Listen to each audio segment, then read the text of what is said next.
Okay.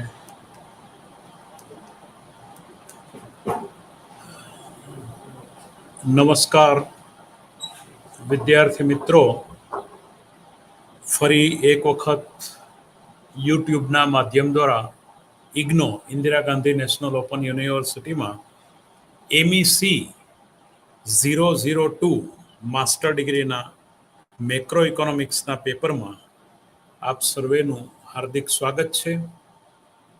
આજે આપણે unit 9 પાના નંબર 115 આગળ ધ ઓવરલેપિંગ જનરેશન મોડેલની ચર્ચા કરવાના છીએ.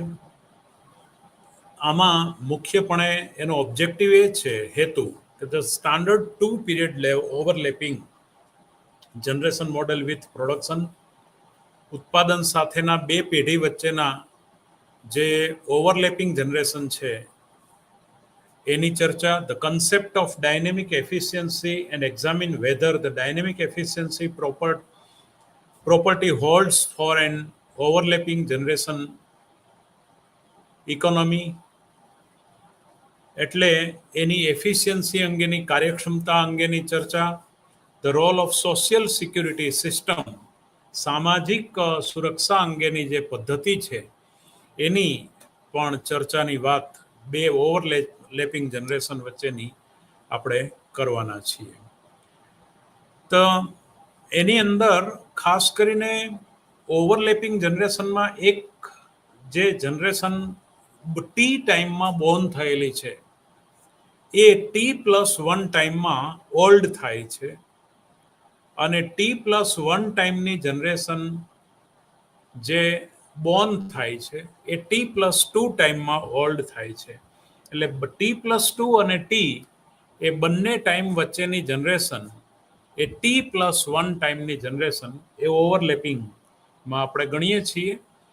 તો ધ સ્ટ્રક્ચર ઓફ ધ મોડેલના સ્ટ્રક્ચરની આપણે વાત કરીએ તો the set of people who are born at period T will call generation T. Let us look at the activities of a representative member of generation T. Each person is born with endowment of 1 unit of labor. એક labour દ્વારા એક લેબરનું production T ટાઈમમાં થાય છે, એટલે એક માણસ એક શ્રમને મુક્તો જાય છે. In the first period of his life, when he is young, he works and earns a wage income of which he consumes a part and saves the rest. એટલે એના સમયમાં એ અમુક કમાય છે, અમુક કમાણીમાંથી, આવકમાંથી અમુક વપરાશ કરે છે અને અમુક બચત કરે છે એની પછીની જીવનના સમય માટે, next period of life. When he is old, he does not work anymore. જ્યારે ઘરડા થાય છે, વૃદ્ધ થાય છે, ત્યારે કશું વધારાનું કામ કરતા નથી. Nonetheless earns an interest income on his previous period savings investment. એટલે એને જે પહેલાના સમયમાં બચત કરીને મૂડીરોકાણ કર્યું હોય છે એમાંથી વળતર મળે છે અને એમાંથી એનું કન્ઝમ્પશન કરે છે. He also gets back the principal amount that is invested which he consumes in the second period along with interest earning. Thus his first and second period budget constraint. હવે એકચ્યુઅલી મુખ્ય આર્થિક પ્રશ્નમાં એવા આર્થિક પ્રશ્ન છે કે આપણે યુટિલિટી મેક્સિમાઇઝ કરવા માંગીએ છીએ ટુ સર્ટેન કોન્સ્ટ્રેન્ટ, અમુક બાધકોના સંદર્ભમાં, કાં તો એને મેક્સિમાઇઝ અથવા મિનિમાઇઝ હોય છે, એ બાધકોના સંદર્ભમાં આપણે આપણું યુટિલિટી એટલે કે એ આપણો આર્થિક જે પ્રશ્ન છે ને મેક્સિમાઇઝ કરવા માંગીએ છીએ. ઇકોનોમેટ્રિક્સ, લિનિયર પ્રોગ્રામિંગ અને બધી આ મેથડનો આ મુખ્ય સાર છે. તો C, consumption at first 1T plus ST is a WT. Wage at a T time, T ટાઈમમાં જે વેતન મળે છે per labour, W/L, capital W/L, that is small w આપણે કહીશું, is a capital C/L, per labor consumption plus per labor average savings. એટલે veg rate equal to, એટલે કુલ આવક જે છે શ્રમની એમાંથી અમુક વપરાશ થાય છે, અમુક બચત થાય છે, C1T plus ST. C2T એ બીજા સમયમાં જ્યારે પર લેબર કન્ઝમ્પશન થાય છે તો એને મળતું વળતર, એને જે ઇન્વેસ્ટમેન્ટ કર્યું 1+R T+1 એસટીનું જે 1+R T+1 છે, whether C1T and C2T are the first and second period consumption of the representative member of generation T, and WT and RT+1 are the wage rate at period T and the rate of interest at period T+1.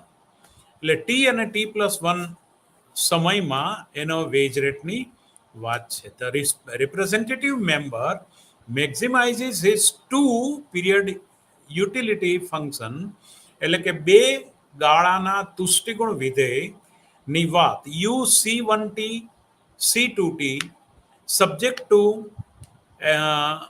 This two budget constant. આ બે budget કોન્સ્ટન્ટના સંદર્ભમાં આવે. C2T equal to 1+R T+1 ST. તો એસટીના ગુણાકારમાં 1+R T+1 છે એને બરાબરની બીજી બાજુ નીચે ઉતારો તો ST savings at a T time is a consumption at a first T time upon 1+R T+1 time. એટલે કે જે વળતર જે મળ્યું 1+R rate of return T+1 ટાઈમનું, એ ટી ટાઈમના કન્ઝમ્પશન અને વળતરના રેશિયો બરાબર એની બચત દર ટી ટાઈમનો હશે. We can combine these two budget constraints by eliminating S, which gives the following single equation that represent lifetime budget constraint. Lifetime budget constraint માં પહેલા ગાળામાં C1T plus બીજા ગાળાની વપરાશ C2T upon 1+R T+1 is a WT. This is lifetime budget constraint. હવે બંને utility maximise કરવા માટે બંને યુટિલિટીનો રેશિયો કરો U1/UT. U2 is a 1+R T+1. બંને યુટિલિટીના રેશિયો વળતરના દર જેટલા 1+R T+1. So C1T plus C2T upon 1+R T1 is a WT. Now since હવે generations are identical in terms of taste and preference, એટલે કે પસંદગી અને એની જે ટેસ્ટ, ગ્રાહકનો ટેસ્ટ અને પસંદગી, એટલે એના સંદર્ભમાં આઈડેન્ટિકલ આદર્શ છે. They have similar utility function, એટલે કે એને યુટિલિટી ફંક્શન એનો સિમિલર સેમ છે. નાઉ હવે the generation T people are their interest earners who earn in interest income on the previous period savings T-1. T-1 એટલે આની આગળની જે જનરેશન છે એની જે બચત છે એ ટી ટાઈમના લોકો માટે રેટ ઓફ રિટર્ન વળતરનો દર આપે છે. એટલે કે savings made in period T-1 at the rate RT. Suppose the population in successive generation grows at a constant rate, એટલે કે વસ્તી વૃદ્ધિ એ અચળ દરે વધતી હોય n, small n. Thus, if L denotes the number of people belonging to generation T and LT-1, LT-1 અને T એ સમયમાં એના વડે જનરેશનના નંબર ઓફ પીપલ્સ વધતા હોય. તો number of people belonging generation T-1 let LT is a 1+N LT-1. એટલે કે LT-1 ને N 1+N વડે ગુણો એટલું LT ટાઈમની જનરેશન બને છે ટોટલ. એટલે કે એનો growth rate 1+N. Total population in economy at period given LT plus LT-1. Total population જો તમે સરવાળો કરો તો T સમયનો number of people plus T-1 સમયના number of peoples. તો હવે the production side of the economy like any standard neoclassical growth model, એટલે નવપ્રશિષ્ટ વૃદ્ધિ મોડેલના જો વાત કરીએ તો a single final commodity is produced which is used both at a consumption goods as well as and investment goods. વપરાશી વસ્તુ અને મૂડીકીય વસ્તુ એ બંનેના ઉત્પાદનના સંદર્ભમાં એ capital a single final commodity produced એટલે ઉત્પાદન કરવામાં આવે છે. Technology for final commodity producing is given in by neoclassical production function. YT is a function of KT and LT. કારણ કે ઉત્પાદન એ કેપિટલ અને લેબર એ બંનેનું વિધેય છે એવું આપણે માનીએ છીએ. તો એ સંદર્ભમાં વેર એફ ઇઝ ધ કન્ટિન્યુઅસ કોન્કેવ એટલે એ પ્રોડક્શન પોસિબિલિટી ફ્રન્ટિયર કોન્કેવ એટલે મૂળથી જોતા અંતર્ગોળ લાગે છે. એક્ઝિબિટ્સ કોન્સ્ટન્ટ રિટર્ન ટુ સ્કેલ એટલે CRS એના ટોચ પર આપણે ટેન્જન્ટ દોરીએ એ પ્રમાણે with respect to its two factor capital and labour as in Ramsey મોડેલમાં આપણે જોયેલું જ હતું. The CRS constant return to scale property of the production function implies that per capital output can be written as function per capita એટલે y by L. Total income ને total labour force વડે ભાગો એટલે કે function of K એટલે L divided by L. હવે L વડે બંને બાજુ ઉપર નીચે ગુણો ને ભાગો તો L into FK by L into 1 upon L is a FK by L 1 is a small f K. So per labor what is the capital, that is what is the income of per labor. So small y is a small f K એટલે partial derivative of f with respect to K એટલે કે મૂડીના એક એકમમાં વધારો થવાથી પ્રોડક્શનમાં શું વધારો થાય તો f ડેશ K જેટલો. તો f with respect to L પણ FK minus K f dash K એટલે કે એફ ને એલ લેબરમાં એક એકમનો વધારો થવાથી ઉત્પાદનમાં વધારો અને કેપિટલમાં એક એકમનો ઉત્પાદન વધારો કેપિટલમાં એક એકમના વધારાથી ઉત્પાદન વધારો partial derivative of F with respect to K that is small F dash small K partial derivative of capital F with respect to capital labor L is a FK minus KF dash K. Now continuity and concavity એટલે કે સતત અને અંતર્મુખી જે છે અંતર્ગોળ function of labor and capital ensure that FK is also continuous and concave એટલે કે capital નું પણ પેલું જે ફંક્શન છે એ પણ અંતર્ગોળ અને સતત છે. Additionally, f dash 0 is a infinitive and f dash infinitive is a 0. In market, WT is a FKT minus KT f dash KT and R1 is a f dash KT. હવે આ રીતના mathematical notation સાથે આપણે આગળ વધીએ તો CT plus KT plus 1 minus KT is a WT LT plus RT KT. તો હવે આપણે જાણીએ છીએ y equal to C plus I. તો CT plus I is a function of capital and labor. તો I is a KT plus 1 minus KT. Investment T plus 1 સમયનું capital minus T સમયનું capital એ બંનેની બાદબાકી છે.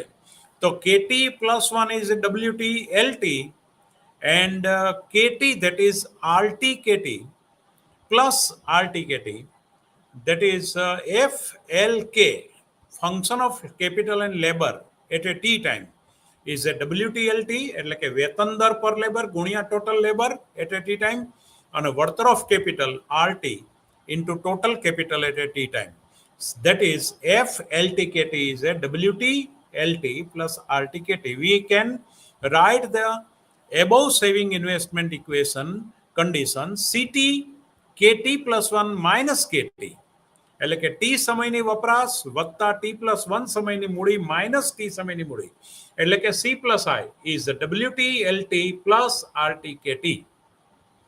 એટલે આ રીતે notice that CT denotes CT ને આપણે denotes કરીએ તો aggregate consumption at period T which include consumption by the old group. જે જૂની પેઢી દ્વારા જે વપરાશ થયેલો છે એને કેપિટલ CT તરીકે ઓળખીએ and consumption by the young group. There will be LT minus 1 number of old people who are alive the period T, જે ટી સમયમાં જીવે છે પણ T-1 ટાઈમનો લેબર ફોર્સ છે જે અત્યારે કમાતો નથી. Each of them consumed amount C2-T, એટલે કે આમાંના દરેક કન્ઝમ્પશન એટલે 2T-1 જેટલું વપરાશ કરે છે કે જે કમાતા નથી. ઓન ધ અધર હેન્ડ, બીજી બાજુ LT number of people at period T belongs the young generation, each of the consuming amount C1T, that is CT is LT-1 CT-2 plus LT C1T, એટલે ટોટલ કન્ઝમ્પશન ટી સમયનું આગળની પેઢી જે જીવે છે એનું કન્ઝમ્પશન એટલે કે LT-1 સ્મોલ C2T-1 પ્લસ અત્યારની પેઢી જે જીવે છે LT C1T. એટલે at the P point in it, important to recall that each young person is born with the endowment of 1 unit of, એક શ્રમ દ્વારા એક બીજો શ્રમ જન્મે છે. તો there is no bequest, એટલે કે વસ્તી અચળ એ દરે વધે છે, એ દરે રહે છે, વસ્તીનો વૃદ્ધિનો દર અચળ છે, એ હવે વધતી નથી. therefore the young people do not own any capital stock at period T, એટલે કે ટી સમયના જનરેશનની પોતાનો મૂડીનો જથ્થો કોઈ છે નહીં. Now capital stock being only asset in the economy, capital stock જે મૂડીનો જથ્થો સમાજમાં છે એ માત્ર અસ્કયામત અર્થતંત્રની છે. thus the entire capital stock is owned by the older generation, and since the older generation is going to die at end of the period, આ સમયના પાછળના હિસ્સામાં ઉત્તર ભાગમાં એ જૂની પેઢી મૃત્યુ પામવાની છે. they consume their entire interest earning plus capital stock, એટલે કે એનો કુલ વ્યાજનો દર જે છે એ કમાય છે પ્લસ કેપિટલ સ્ટોક મૂડીનો જથ્થો, એટલે KT plus RTKT and equal to LT-1 C2-1. LT-1 C2-1 શું છે? જે આગળની પેઢી નો કુલ માણસોની સંખ્યા ગુણ્યા એની વપરાશ બરાબર કેટલું? તો કે મૂડીનો જથ્થો ફિક્સ KT અને RTKT, ટી સમયમાં કેપિટલમાંથી જે વળતરનો દર મળ્યો એ એક માંગ બાજુ છે, એક પુરવઠા બાજુ છે. તો again each young person on wage W of which he consumes C1 and saves as C1T and saves ST. Thus, L1 C1T is LT WT minus ST. વેતનમાંથી જે બચત થયું છે એ ગુણ્યા મૂડી જથ્થો. Using all this information, we can return savings investment equation condition. એટલે કે બચત મૂડીરોકાણનું જે સમીકરણ છે એ શરત આપણે કેવી રીતે મૂકી શકીએ કે KT, જો આ જે મારી ચર્ચા થઈ મુખ્ય 118માં પાના નંબર પર છે અને તમારા આ યુનિટ જે મેં નવું ચાલુ કર્યું એના 35માં પાના નંબર પર આ આખું ઇક્વેશન સાથેની ચર્ચા છે. હું આપને અહીંયા એ ઇક્વેશન જે હું ચર્ચા કરી રહ્યો છું એ પણ બતાવું છું. આ સમીકરણની હું ચર્ચા કરું છું અત્યારે.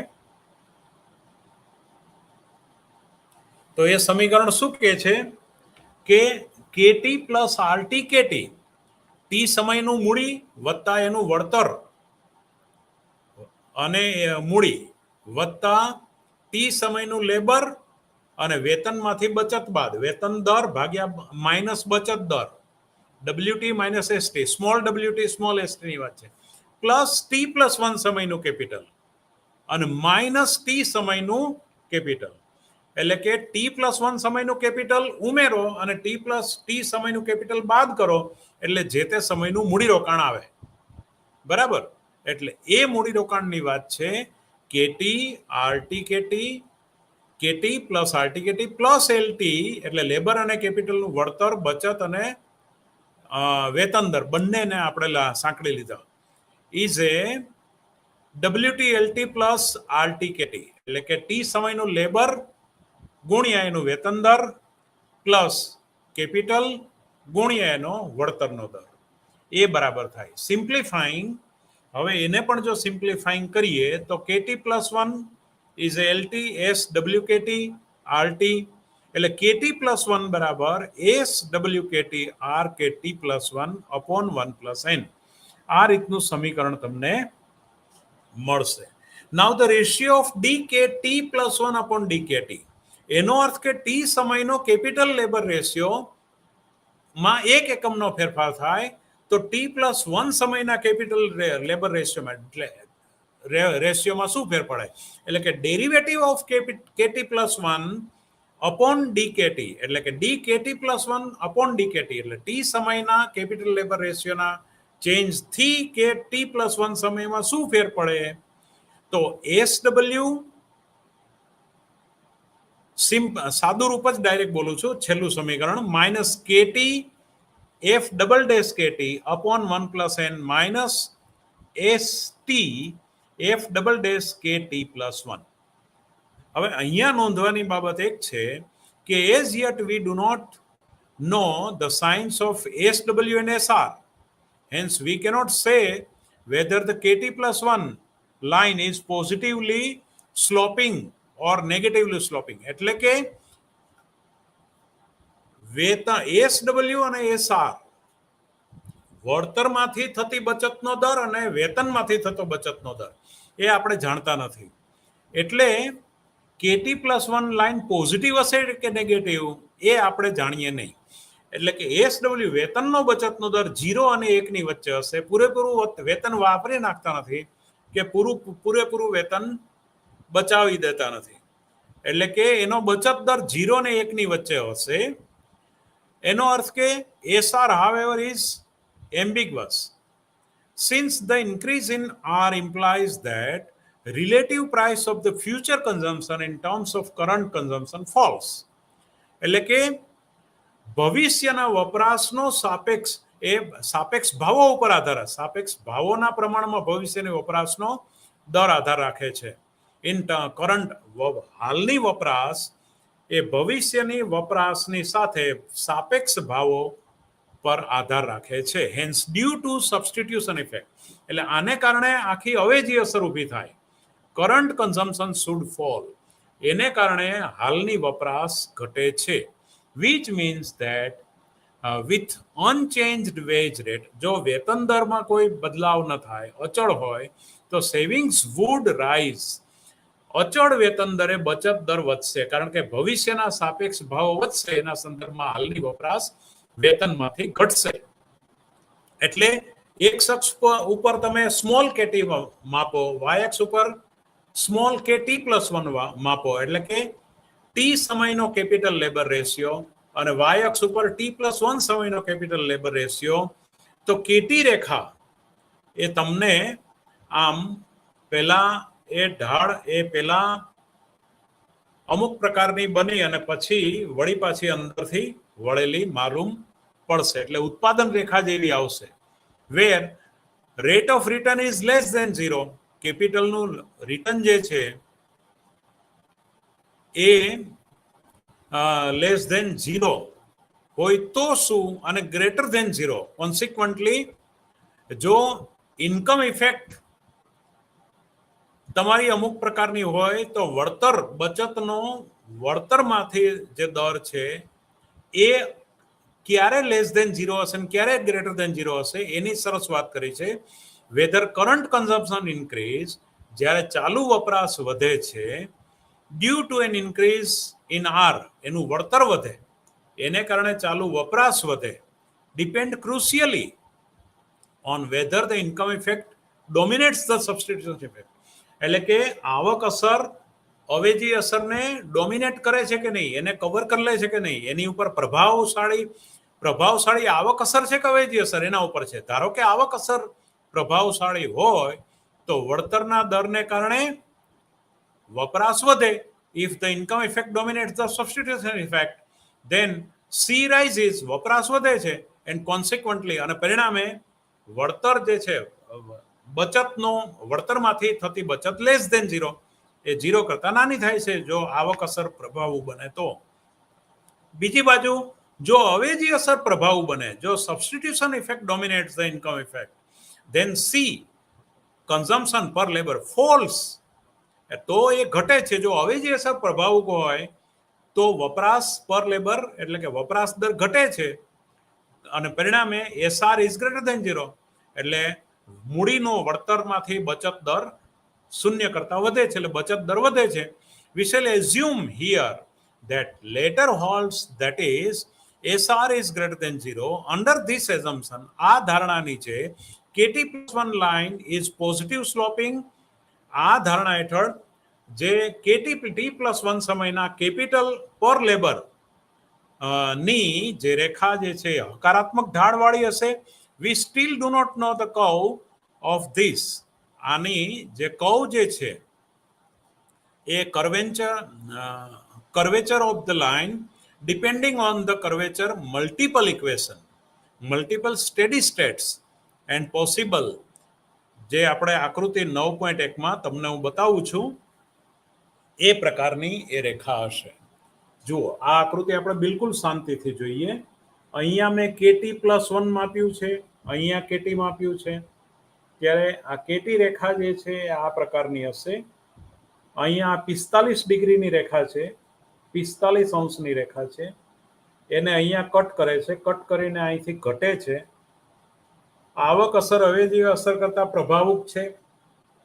અહીંયા અવેજી અસર આવક અસર કરતા પ્રભાવક છે. બંને ને 45 અંશની રેખા અહીંયા કટ કરે છે. એના સંદર્ભમાં હવે આપણે આ વાત સમજવા પ્રયત્ન કરીએ. અહીંયા જે બિંદુનું નામ આપ્યું છે એ કેડેસ, અહીંયા સમતુલા બિંદુનું નામ આપ્યું છે એ કેડેસ છે, અને અહીંયા જે છે અહીંયા ઘટીને પાછી નીચેથી ઉપરની તરફ જાય છે કે ડબલ ડેશ, ઉપરથી નીચેની તરફ આવે છે કે ડેશ, અને નીચેથી ઉપરની તરફ 45 ડિગ્રીને કાપીને જાય છે એ કે ડબલ ડેશ. હવે એના સંદર્ભમાં હું તમને ચર્ચા multiple steady states, local stability of the steady states depends on whether the KT+1 line increase the 45 degree line. એટલે કે local stability of the steady states depends, એનો આધાર શેના પર છે? KT+1 line increase the 45 degree, 45 degree કરતા વધારે હોય છે. ફ્રોમ ધ એબવ ફિગર 9.1 છે. વી ફાઇન્ડ ધેટ કે સ્ટાર, એટલે કે જ્યારે એને કાપીને નીચેની તરફ જાય ત્યારે કે સ્ટાર ઇક્વિલિબ્રિયમ પોઈન્ટ આવે છે, વેર the KT+1 line intersect, KT+1 જે લાઇન છે એને કાપે છે, ઇન્ટરસેક્ટ કરે છે, અંતઃખંડ કાપે છે 45 ડિગ્રીની રેખાને. Is a locally stable equilibrium, A locally stable equilibrium છે. ઓન ધ અધર હેન્ડ કે સ્ટાર, કે ડેશની જગ્યાએ કે સિંગલ સ્ટાર છે અને કે ડબલ ડેશની જગ્યાએ કે ડબલ સ્ટાર છે. તો whether the KT+1 line intersect 45 from the બિલો, નીચેથી ઉપરની તરફ જાય, is the locally unstable equilibrium. જે નીચેથી ઉપરની તરફ કે ડબલ સ્ટાર બિંદુ એક આપે છે એ અસમતુલા બિંદુ છે, જ્યારે કે સ્ટારનું જે સિંગલ પહેલું બિંદુ છે એ લોકલી સ્ટેબલ બિંદુ છે એવું કહેવામાં આવે છે. This is the stable point and this is the unstable. This is the stable. Now, dynamic inefficiency and overlapping generation.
Okay.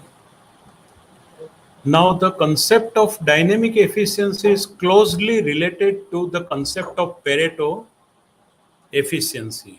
એટલે કે આ ડાયનેમિક એફિશિયન્સી જે છે ગત્યાત્મક કાર્યક્ષમતાનો ખ્યાલ એ ખૂબ નજીકથી પેરેટો એફિશિયન્સીની સાથે સંકળાયેલો છે. To understand the concept, this consider a situation whether we are comparing between various possible steady states or equilibrium. આ બધા જ ઇક્વિલિબ્રિયમ પોઈન્ટને આપણે કમ્પેર કરીએ અને સરખાવીએ. Each of these steady states is characterized by different capital labor ratio. અલગ અલગ પ્રકારના મૂડી શ્રમ ગુણોત્તરને આપણે કોરસ્પોન્ડિંગલી સ્ટેડી સ્ટેટ્સ લેવલ પર મૂકીએ તો કંઈક આપણને આ પ્રકારની આકૃતિ મળે છે એફિશિયન્સી. આમ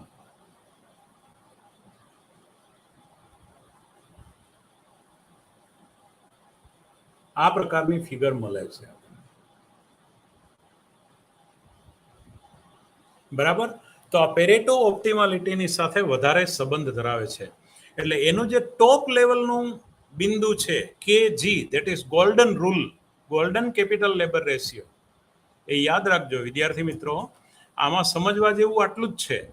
પહેલું આપણે જે આ ફિગરમાં મેળવ્યું એ શું છે, અલગ અલગ કેટી, કેટી +1, એમાં આ પોઈન્ટ જે છે capital labour ratio, equilibrium, steady states rates, એવા બધા જ પ્રકારના સ્ટેડી સ્ટેટ્સ ને બિંદુઓને ભેગા કરીને ડાયનેમિક ઇનએફિશિયન્સી ઇન ઓવરલેપિંગ માં, તો ડાયનેમિક એફિશિયન્સી ને આપણે પેરેટો ઓપ્ટિમાલિટીમાં લઈ જઈએ અને એને કન્સિડર કરીએ when we are comparing between various possible steady states or equilibrium points. Each of the steady states is characterized different capital labor ratio corresponding steady states level is of per capita consumption for old and the young. એટલે કે વૃદ્ધો અને યુવાનો દ્વારા જે વપરાશ થાય છે બધી જ, એટલે આ જે છે this is golden rule, this is KG. આ કેપિટલ લેબર રેશિયો ગોલ્ડન છે. એની આ બાજુ બધી જ પ્રકારની ઇનએફિશિયન્સી છે, આ બાજુના બધા જ કોમ્બિનેશન ઇનએફિશિયન્ટ છે. સૌથી વધુ ગોલ્ડન આ વસ્તુ છે. તો એ શું કહેવા માંગે છે એ હવે આપણે વિગતે સમજવા પ્રયાસ કરીએ. તો per capita consumption for old and young,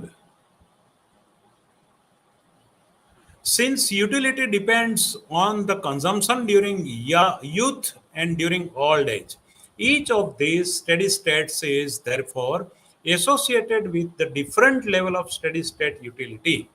અલગ અલગ પ્રકારની જે સ્થૈતિક સંતુલિત તુષ્ટિ ગુણ એ બધાને કમ્પેરિઝન કરીએ, among all these steady states the one which provide maximum steady state, મહત્તમ સૌથી વધુ જે સ્થિરતા સાથેનું આપણને જે તુષ્ટિગુણ આપે છે વધુમાં વધુ, value of utility is called the golden rule point and corresponding capital labor ratio is called the golden rule capital labor ratio.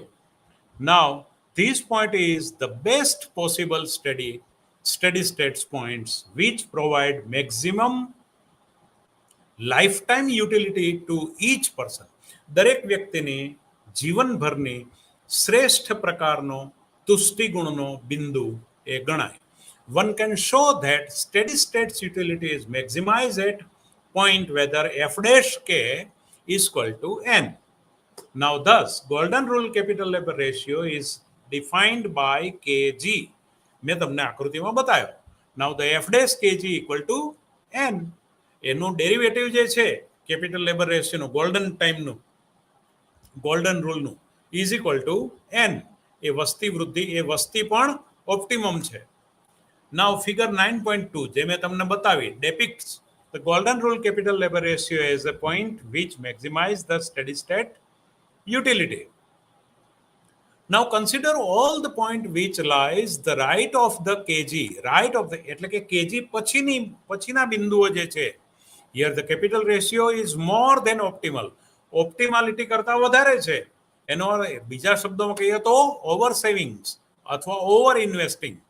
કાં તો એ બિંદુઓમાં યંગ અને ઓલ્ડ એજ ની અંદર એક ગોલ્ડન કેપિટલ લેબર રેશિયો નથી, કાં તો એ વધારાની ઓવર સેવિંગ બતાવે છે, કાં તો ઓવર ઇન્વેસ્ટિંગ બતાવે છે.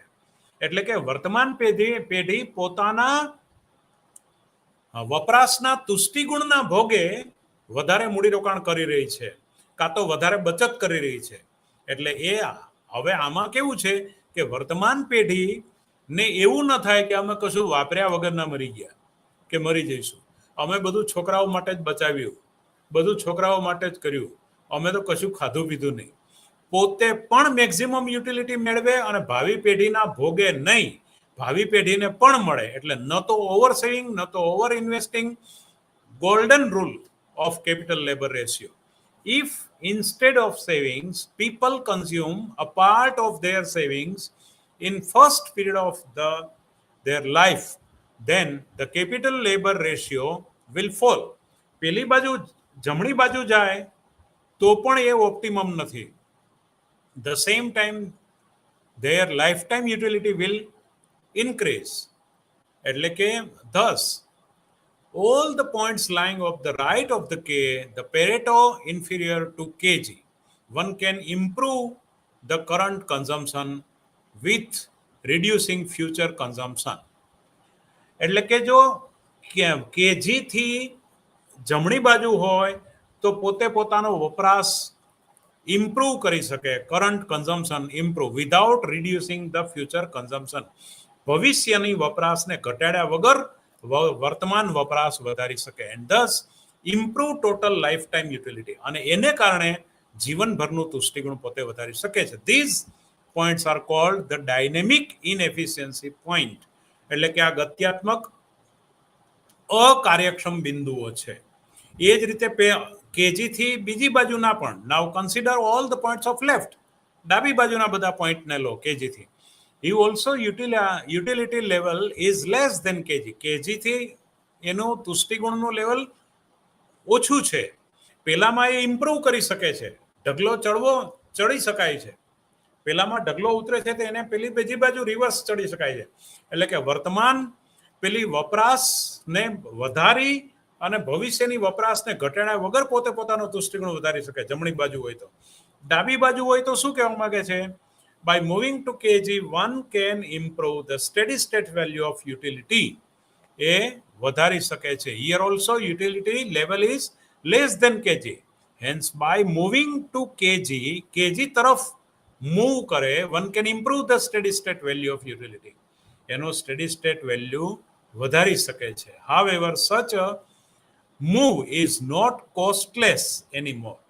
એ બહુ વધારે ખર્ચાળ નથી. If one wants to move from a point to the left of kg to kg, then he has to save more. પેલામાં એ વધારે વપરાશ કરીને અથવા આમાં થોડી બચત વધારીને એ કેજીના બિંદુને હાંસલ કરી શકે. કારણ કે એની વપરાશ વધારે છે. જો ડાબી બાજુએ છે તો એની વપરાશ વધારે છે, જેની ભવિષ્યમાં એને ઓછી વપરાશ મળવાની છે. તો થોડી બચત વધારીને, બહુ ન ગુમાવીને થોડી બચત વધારીને એ પોતાનું ભવિષ્યનું લાઈફ સુધારી શકે છે. In other words, he has to forgo some amount of current consumption. Thus, his current utility would fall. એની ચાલુ તુષ્ટિગુણ ઘટી શકે, even though they would be better off in the future. ભવિષ્યને બેટર ઓફ કરવા માટે વર્તમાનમાં એને થોડી બચત વધારવી પડે અને વર્તમાનનું એનું થોડું લાઈફસ્ટાઈલ એને નીચું લઈ જવું પડે. એટલે આપણે જે છીએ એ ક્યાં ચાલીએ છીએ, આપણી નિસરણી, આપણે સીડી ચડી રહ્યા છીએ કે ઉતરી રહ્યા છીએ જીવનમાં, આપણે કઈ રીતે ચાલવું જોઈએ એને સરસ મજાની માર્ગદર્શિત કરતો આ સિદ્ધાંત છે. All these points are Pareto efficient of dynamically inefficient. We have seen sorry, that in the optimal growth framework, the steady state is defined by f dash t is n plus rho. f dash k જે છે n plus rho બતાવે છે. Now એને utility c1t c2t is a log of c1t plus log of c2t. એને આપણે હવે linear ઇક્વેશનમાં convert કરે. F K T is A K T raise to alpha. આલ્ફાની વેલ્યુ 0 અને 1 ની વચ્ચે છે. તો c2t ઓર c1t બે વપરાશ વચ્ચેનો ગુણોત્તર is 1 plus rt plus 1. So c1t is a c2t upon 1 plus rt plus 1 is a wt plus હવે c2t ને તમે c2t ના અપોનમાં 1 plus rt1 મૂકો અને c1t ને આ બાજુ મૂકો તો c2t ની જગ્યાએ c1t plus c2t is a c2t upon 1 plus rt plus 1 એનો રેટ ઓફ રિટર્ન મૂડીમાંથી એ બરાબર વેતન દર લઈએ તો st is a 1/2 wt. તો wt is a 1 minus alpha a k t raised to alpha. એ રીતે પણ આપણે બતાવી શકાય છે. નાઉ ધ સોશિયલ સિક્યુરિટી, સામાજિક સુરક્ષાની પણ આપણે વાત કરીએ તો સામાજિક સુરક્ષાની અંદર બે બાબત છે. સામાજિક સુરક્ષાની અંદર આપણે બે બાબતને લઈ શકીએ. એક બાબત એ છે કે given that the overlapping generation equilibrium could be characterized by dynamic inefficiency, એટલે ઓવરલેપિંગ જે છે એ equilibrium could be characterized by dynamic inefficiency, એટલે ગત્યાત્મક અકાર્યક્ષમતા. one can ask if there is any role for the government here, એટલે કે સરકારનો અહીંયા કોઈ role છે. in other words, does there exist any government policy, કોઈ સરકારી નીતિ which could check the over savings by the households, એટલે કે જો કોઈ પણ હાઉસહોલ્ડ ઘરગથ્થુ વ્યક્તિનું વર્તમાન વપરાશ ઓવર સેવિંગ્સ હોય તો સરકારની કોઈ પોલિસી હોય કે જે કલ્યાણ તરફ લઈ જતી હોય. દાખલા તરીકે મેડિક્લેમ મળે છે, બરાબર. કોઈ પણ પ્રકારની બચત એવી છે કે જે તમને બે પ્રકારની આ ઓવર સેવિંગને સેટઅપ કરવા માટેની ગવર્મેન્ટની બે સ્કીમ છે. કાં તો તમને કોઈ ઇન્સ્યોરન્સ આપે છે અને કાં તો તમને જેટલું પૈસા બચાવો એના વળતરના પ્રમાણમાં ભવિષ્યમાં જ્યારે તમે ઓલ્ડ એજમાં હો ત્યારે તમને વ્યાજ સાથે એટલી રકમ પરત આપે છે. બધી સ્કીમોવાળા તમને સમજાવતા જ હોય છે આવું. ગવર્મેન્ટમાં આ બે પ્રકારની સ્કીમ હોય છે. તો એ બે સ્કીમની વાત આપણે સૈદ્ધાંતિક રીતે અહીંયા કરવા જઈ રહ્યા છીએ. Now, if there is any role for the government here, in other words, એટલે social security ની અંદર typically the government could influence the savings, એટલે સરકાર બચતને પ્રભાવિત કરી શકે છે, બચતના નિર્ણયને through some kind of social security problem, કેટલાક security પ્રોગ્રામના આધારે એ કરે છે. તો what is a social security A અને B? તો સોશિયલ સિક્યુરિટી પ્રોગ્રામ એ means to provide some income to individual after retirement. તમે આટલા વર્ષ સુધી દર વર્ષે 1 લાખ રૂપિયા નાખો આ સ્કીમમાં તો રિટાયરમેન્ટ પછી તમને આટલા રૂપિયા પેન્શન રેગ્યુલર મળે, એમ વ્યાજ સાથે આટલી રકમ, અને જ્યારે તમે ના હો ત્યારે તમારી પેઢીને આટલા રૂપિયા વ્યાજ સાથે મળે. આ સ્કીમ એટલે ઓવર સેવિંગને ગવર્મેન્ટ આ રીતે સેટઅપ, એક રસ્તો આ છે.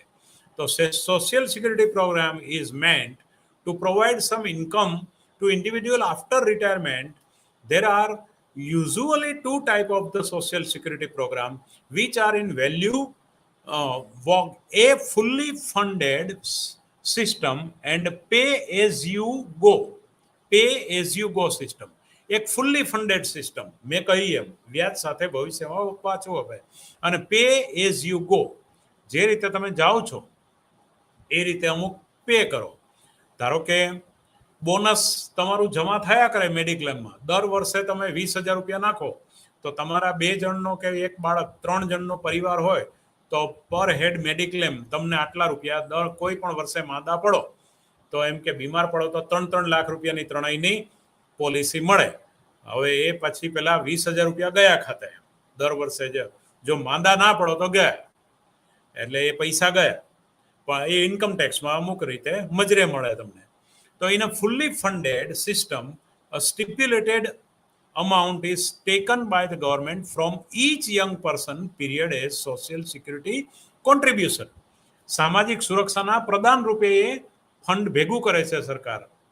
The same amount is invested by the government and returned with interest to the old people at period T+1. T+1 સમયની બાજુએ એ પેલું બેલેન્સ એ વપરાય છે, યંગ લોકો પાસેથી કલેક્ટ કરે છે. Since the young at a T period T are the old period T+1 in a fully funded system, the set of people who made the contributions today and the set of people who will receive the corresponding benefit tomorrow. એટલે કે આવતીકાલના લાભ માટે એ આજનું એ ખર્ચ કરે છે, are the same. If DT is the contribution made by, જો DT એ કોન્ટ્રીબ્યુશન હોય પેલું premium made by each young person at period T સમયનું, એન્ડ બી T+1 એ બેનિફિટ હોય તો benefit at T+1 is A 1+R, પેલું bonus જમા થાય છે 1+R T+1 ડીટી, જે ટી સમયે જે કોન્ટ્રીબ્યુશન આપ્યું છે એનું વળતર 1+R T+1 સમયે મળે, અને એનો benefit equal to B T+1.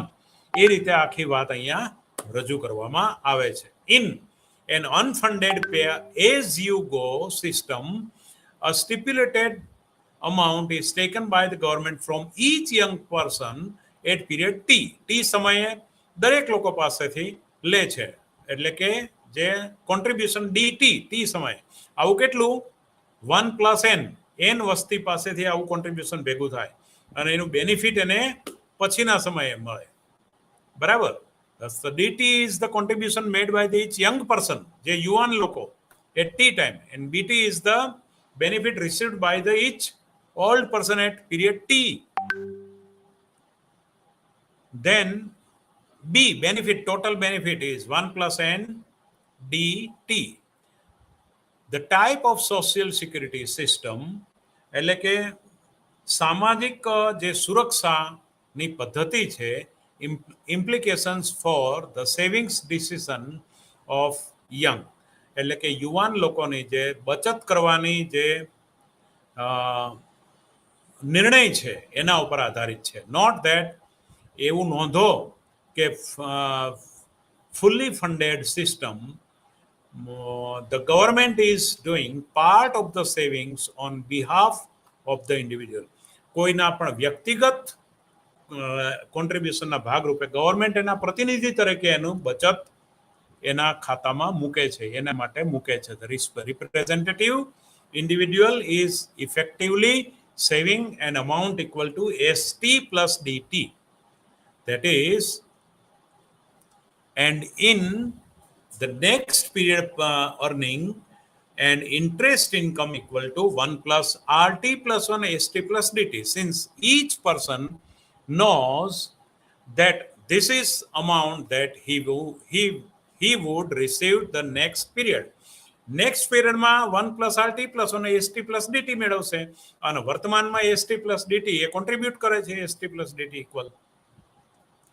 એટલે આ બાબતને જો તમે ધ્યાનમાં લો તો તમે એવું કહી શકો કે since each person know that this is the amount that he would receive the next period in his own savings, So the total effective savings remains the same as the pre-social security economy. આની પહેલાની social સિક્યુરિટીના આધારે વર્તમાનમાં social security મળતી હોય. It will remain so even after introducing fully funded social security system. In contrast, in a pay-as-you-go social security system, the relevant rate of return on government security for an individual is n. Small n ને આપણે શું કહીશું? Individual, વ્યક્તિગત government security માટેનું return on the government security for an individual is n.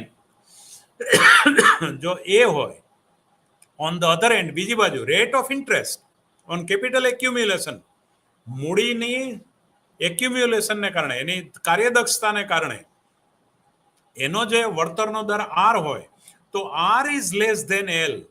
જો મૂડીનો capital accumulation સરકારી વળતર કરતા ઓછો હોય, એટલે કે વ્યક્તિગત વળતર સ્મોલ એન કરતા ઓછો હોય, if R is less than N, it pays to save less and contribute to more from the social security.